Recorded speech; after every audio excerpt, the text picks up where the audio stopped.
All right, guys, thank you very much for joining me today. You can see I got the new board up. No more cardboard. My wife bought me a new board to use, so hopefully I can make it work so you guys can actually see it and hopefully it works. But we'll get there in time. We'll get it working good. So today, someone asked me if we could do a little bit of the money difference between and the time and labor difference between full till and no till. And so I kind of got 1,000 acre farm here. I just drew up 1,000 acres. And in my daydream of daydreams, I love equipment. I love daydreaming about equipment. I love daydreaming about when I'm going to be to 1,000 acres and what equipment I'm going to run. And when I used to think conventional till to now I think no till, the tractors, I would run almost identical tractors. For sure, 100% for sure, the budget would be pretty much identical for the two tractors on the two different farms, but the actual tractors would be almost identical. The big difference is our tillage implements, our fertility, our sprayer, our combine, all our grain handling. It's still the same amount of grain. It's still the same fertilizer. I would run the same fertility program. I'd run the same sprayer. I'd run the same combine. All that kind of stuff would be the same. The big difference is our planter. On this side, we would have more money to invest in a better planter, more efficient planting system than we would here, because over here we've got this money tied up. You only have so much money. We can't just spend tens of thousands of dollars in this part of the country. In my part of the country, on 1,000 acre farm, you're still got an off-farm job. 1,000 acres here is barely paying a cost of living. So you are watching numbers very close. But let's just kind of cut some of the reality out and have a little bit of fun with it. And just for example, so I look on Tractor House this morning, an 870, the DMI 870 or a case disc ripper. There was a local one for 25,000, looked in very nice shape. That's 5,000 a year, and 1,000 acres is $5 an acre with no interest. To maintain it, I looked at Shoe Parts this morning. You got $3 an acre for parts for just the wear points, and then you got $6 an acre fuel to pull it.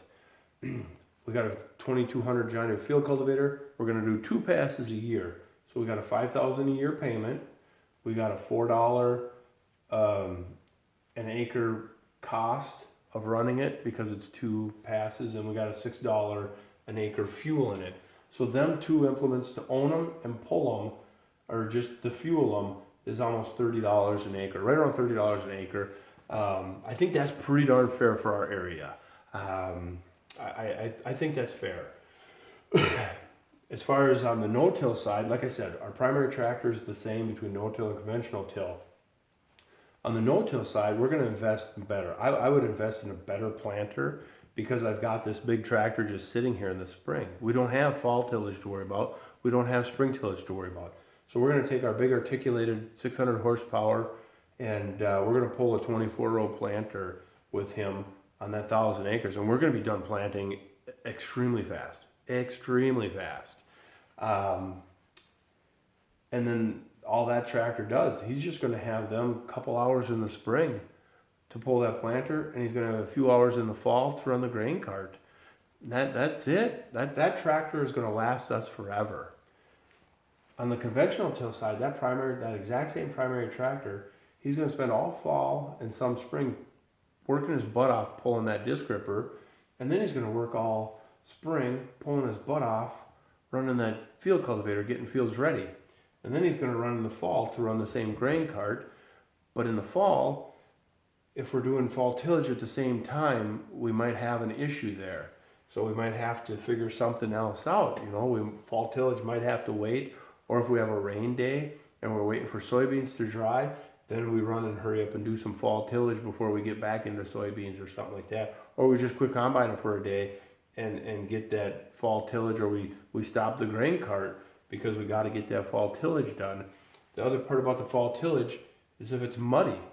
The whole point of that fall tillage is we send that shank down to the ground and it lifts that soil. It heaves it up and it fractures them layers of soil. Well, if the ground is super muddy like the last several falls, what good is it doing? All you're doing is pulling that shank through the mud. I can see down the rows. I can look at the fields here that get disc ripped in the last 2 falls 3 falls that have just been over the top mud, just so muddy that you can see the slot where the shank went through, and you can see it is not doing it. That's defeating the whole point of it. But we're convinced we're doing something good because we're pulling that implement through the ground, and all we're doing is wasting fuel and time because we're not heaving the ground, we're not lifting the ground. The ground's already so saturated that all it's doing is smearing that ground over that tip of that implement, that 10-inch wide lifting winged point. All it's doing is that mud is just riding over, it's getting compressed, and you're creating a compaction layer there. And then as that shank slips through the mud, you're creating a little bit of compaction on the sidewalls of the ground of that slot you've just done. There's so much bad going on, but nobody talks about that. Nobody's honest about that. But that's what's happening. So all this fall tillage, unless that ground is fit to be tilled, what's the point? Same thing. They always tell us, well, no till you have to wait till the ground is fit. But they never wait for the ground to be fit to do tillage. Why do you think, I didn't even put it up here, but we need crumblers and rollers behind our tillage equipment because we're not waiting for the ground to be fit. So to fix that Band-Aid, to make a Band-Aid for that, is we'll get a roller here. And so maybe we need to add that. I should add that on, but we're not gonna because we're just having some fun. But that roller, there's another couple dollars an acre. Either it's a separate pass all on its own, or we're pulling it behind our field cultivator on the last pass. But it's still another piece of equipment to own and maintain. So you got a couple dollars to own it, and you got a couple dollars to maintain it. So now we're at $35 an acre on our tillage just to have our tillage equipment. Let alone the wear and the tear on the tractors. So there's a lot more going on here than just that. So come springtime, let's get going. It's springtime, sun's shining, let's get going. So on the no-till side, we got our big articulate, and our secondary tractor on both sides would be either like a 2-track, like a Deere 8000T or a Challenger MT700 series, or a Deere 8000 front wheel or a Challenger MT600 series would be my tractors of choice for me here. I would go to the Challenger just because I'm falling in love with Ziegler every day. So that tractor is the same. Its life is going to be very similar between the two farms, and that life is going to last forever. We know that because the tractor, look at how many Deere 8000 series that all they ever did was pull a planter, and at 8,000 hours, they're still like brand new. So that's going on. So on the no-till side, we got our big tractor. He's hooked up to the planter. He's waiting at the end of the driveway. We take our secondary tractor, and depending on the weather and the day or how spring is going, maybe let's send that secondary tractor out first to do our burn down, our herbicide burn down ahead of the planter. And then we get planting. And maybe our planting starts a week after we start our finishing. Let's say last fall was dry and the ground was fit, and we ran all our tillage last fall. We shut the combine down for a couple of days, got our fall tillage done, went back to combining. However, we had to hire some labor to do that or whatever. We figured it out, or we put the planting tractor on the buggy for a couple of days, put a little extra wear and tear on him, and then hired a guy to run fall tillage. So there's more investment right there because we had to hire somebody instead of the John and Karen show over here. Over here, it's the John and Karen show with the hired guy because we needed that extra operators. So over here, we're doing our burn down. At the same time, we're starting our finish pass. All fall tillage was done on time. We're doing our finish pass. Then when we start planting over here, let's say we had that same 24-row planter, that big front wheel or that big 2-track is going to pull it all right. Just not as nice as a oversized tractor would. So over here, so at the same time we start planting on both farms, the big difference is we've already done a week's worth of tillage and a week's worth of spraying, let's say. I don't know how it's going to go. We're just having fun here. As soon as this big tractor's done planting, he comes back and he's in the shed. As soon as this big tractor, he's made his 2 passes this spring. So he went out 1 pass, and we waited till he got over the whole farm once, and then he comes back and starts the second time. That's when we go out and start planting. And then on our no-till side, As soon as that one, let's say the secondary tractor, he did the burn down ahead of time, we get planting. Now he's hooked up to the fertilizer and he's going to go out and start our first pass of fertilizer. Over here, we got to get through our second pass of tillage. We can start planting. Hopefully we haven't had any rain delays or anything like that. And then same thing, he can come back and start doing fertility. Once the crop is in, both farms are running the same. We're scouting the fields, we're doing our fertility, we're coming back, watching our spraying and all that. And then the fall starts over again. Come fall time, on the no-till side, we're gonna combine. That's it. We're just combining. Big tractors on the grain cart, gets a couple 100 hours in the fall, if that, 100 hours in the fall of use on the grain cart. The field's done, the farm's done, everybody's cleaned up and put away. On this side, maybe same thing. We got to put the planting tractor on the grain cart because we need that fall tillage tractor, our big horsepower on our fall tillage, and the cycle just continues. At the 5-year mark, so we got the same dollars per acre invested in the two tractors for both farms. At the 5-year mark, these are paid off. We've only put a couple 100 hours on the big guy just pulling a planter and a grain cart. We've only got a couple 100 hours with him. This planting tractor on both farms is living forever, so we can live well after it's paid off. On the tillage side, this primary tractor, looking at the trends in the history of tillage, this 870 and this 2200 are going to be wore out at some point. The next generation of each one of them to upgrade jumps the price to $60,000, almost 3 times the money, or at least double the money. So now, when this guy's paid off, we run him for a few years after he's paid off. It starts showing some wear and tear. It's fully depreciated on our taxes. Now we need to reinvest. The next replacement's going to cost us $10 an acre. It's going to take more expensive wear parts, and it's going to take more fuel. If we look at the history around here, a 350 horsepower four-wheel drive used to pull our primary tillage tool at 17, 18 feet. Now we're looking at 550 to 600 horse for that same 17 to 18 feet. Because we used to be at 12 inches. Now we're at 16. In 10 more years, we're going to be at 18 and 20 inches around here because that hard pan keeps moving down because we haven't figured out that plant roots will take care of compaction, not machines. But we need to we're going to stick with conventional till. So now our next cycle, we're at $10 an acre each. And everything's moved up a little bit there. So instead of $30, we're at 45, almost $50 an acre when these need replacing. But then what about our primary tractor? On our no-till side, that thing's got decades left. That thing will carry me into retirement. At 43 years old right now, I know that if tomorrow I had 1,000 acres, the tractor, the big primary tractor I buy, would be low enough in hours that I know it would last me to retirement, other than the fact that it would depreciate out on my taxes, and being that I'm not spending $50 an acre up here and a $20 an acre constant down here, I would eventually have to replace it just because I need to spend my money somewhere. But this primary tractor, being that they work that hard all the time, that $20 an acre is never going to go away. That tractor is never truly paid off. We got a 5-year depreciation on our taxes and a 5-year note. So at 5 years, the note is paid off. But at 5 years, what about tires? What about possible maybe not a transmission overhaul, but some transmission work maintenance, axle maintenance, some hydraulic stuff. Very good chance the engine's a little tired. Maybe not shot, but just tired. If we bought a Deere 12.5, 13.5 or an Iveco tractor, we know that it's going to be shot here.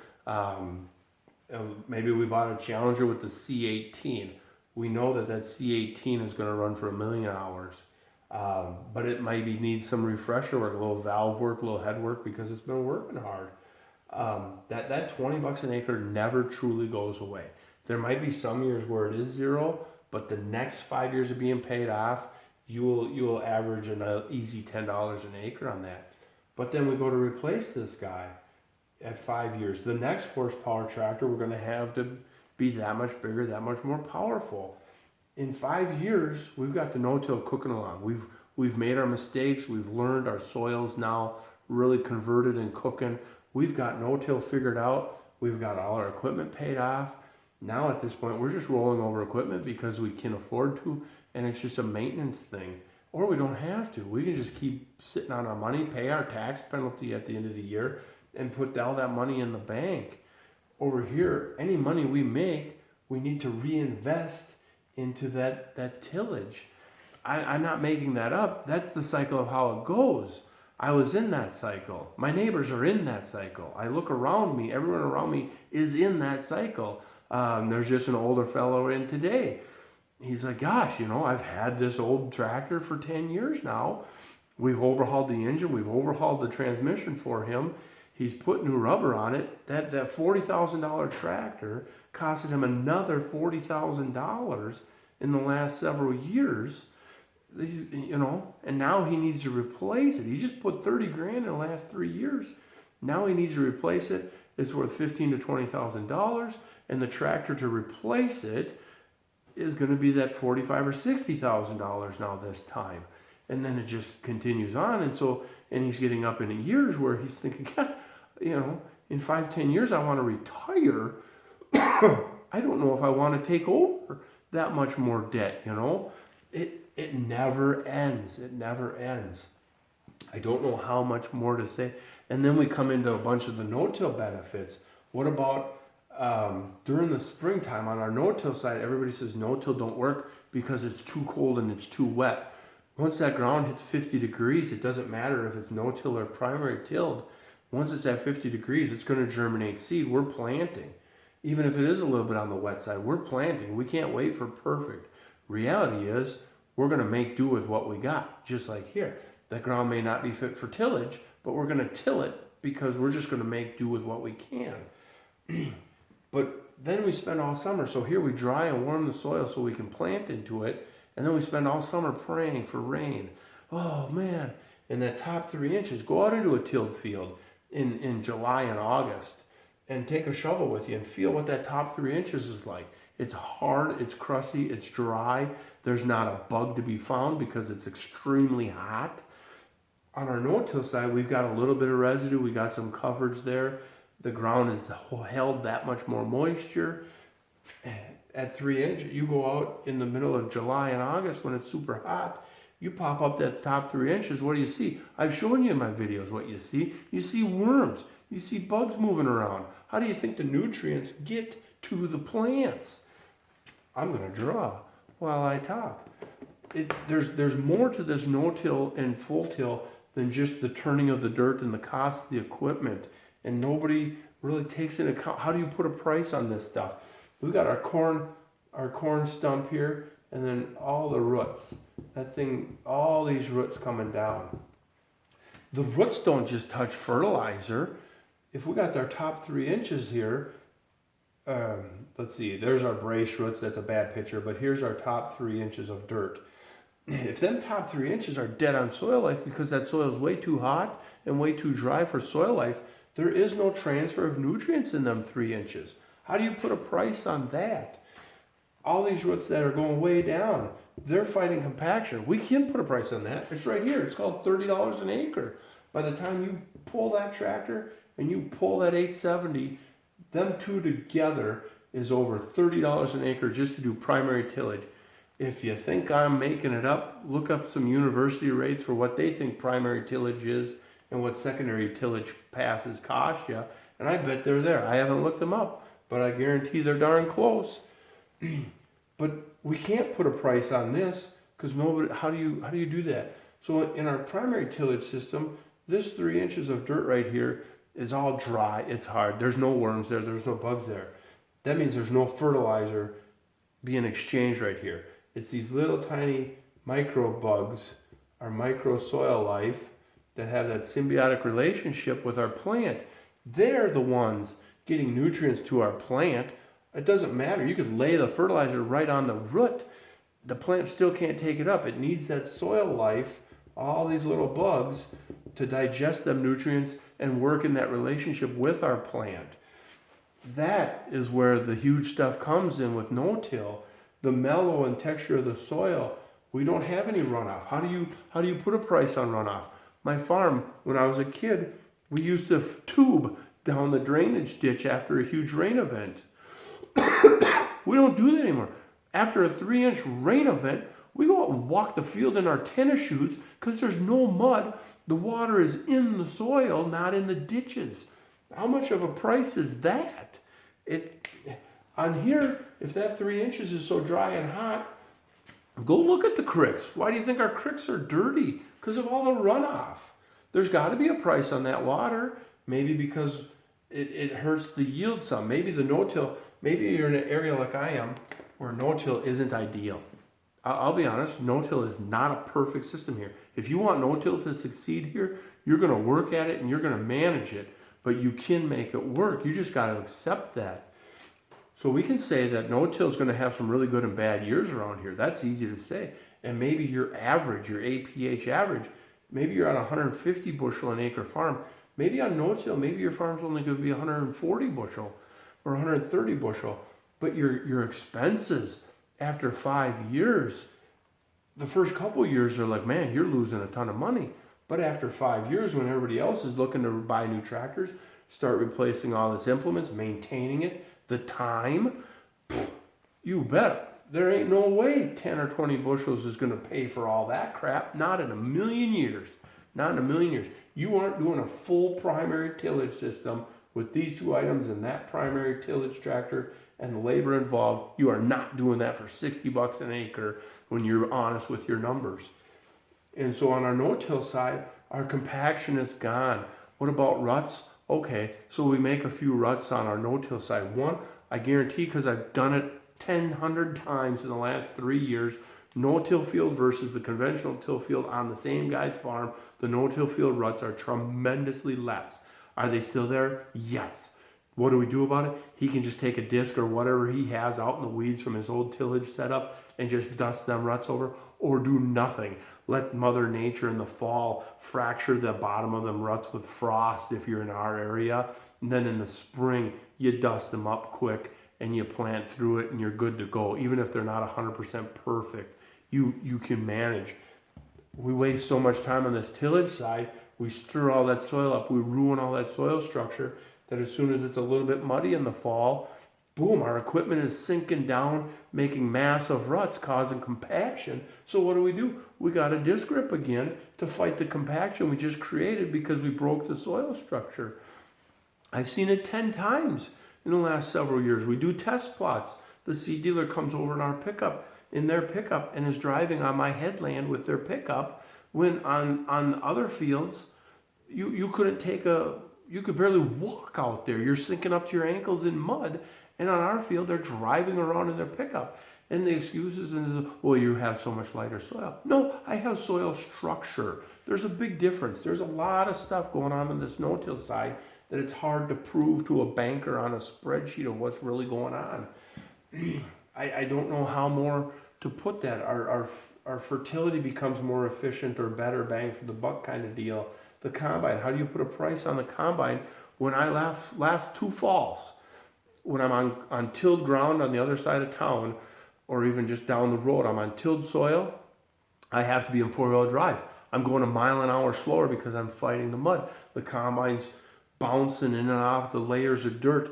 The head is missing some crops once in a while because it's flexing and stuff like that. Then we come to the no-till field on the same guy's farm. The next field he did no-till. I shut 4-wheel drive off. I gained over a mile an hour of ground travel. We gained over several acres of the day of overall production because we didn't have to fight so much mud out there. And we've lost a lot less crop to the field because the head could hug the ground better because the combine wasn't constantly spinning down and coming back up and spinning down. How do you put a price on that? I mean, this $30 an acre means nothing. Nothing.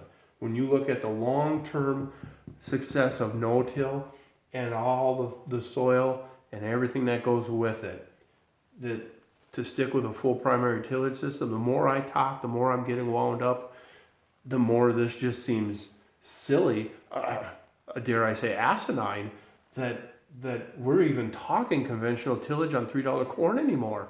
It just does not make any sense whatsoever. And so, you know what? I'm going to end my rant right there. I'm getting a little long-winded. I'm getting a little wound up. I'm going to start repeating myself. But guys, hey, leave comments. Let me know how I did on this one with my first presentation of using a dry erase board. I hope it helps. I hope you can see some of the basic upfront costs our long 5 and 10 year plans, because we're not farming for 5 years. We're farming for the rest of our lives, and then the next generation is going to do it. And I hope I did a good job. I hope I did a good job. Please, please, please share this with your friends, share it with your coworkers and your neighbors. Have a good laugh at how wrong I am about conventional tillage, because I used to be there. And so, guys, thank you very much for watching.